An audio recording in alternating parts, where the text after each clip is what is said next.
Even the best espresso machine won't make an amazing coffee without the right beans. So, let's talk to an expert to get the inside scoop. Paul Geshos is a professional coffee roaster, so let's ask him what to look for to enjoy third-wave specialty coffee.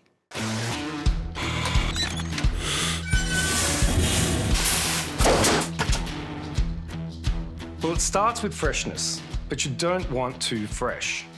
Coffee beans are at their peak flavour from about 5 to 30 days out of roast. Immediately after being roasted, coffee releases CO2, so using it before that 5-day mark makes it a bit more challenging to work with. Once the beans are older than about 30 days, volatile aromatics start to fade, so the coffee loses the best parts of its character. Coffee beans of different origins, roast profile and age all need optimal temperatures to bring out their best. 93 degrees Celsius is a great starting point to understand the flavour potential of any coffee. Coffees from South American origins, such as Brazil, are generally lower in acidity, rounded and sweet with a medium to heavy body. Their nutty and chocolatey flavour notes make them a good choice to pair with perfectly textured milk.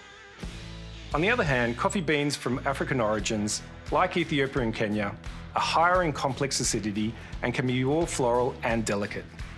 Stone fruit and citrus are very common flavour notes you'll experience and make these origins the perfect choice for a single origin espresso or long black.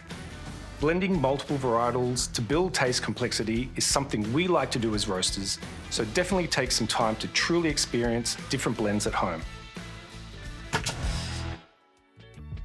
There it is, straight from an expert. Only buy beans with a roasted on date so you know exactly how fresh they are, and get to know coffee bean origins with their unique flavor properties.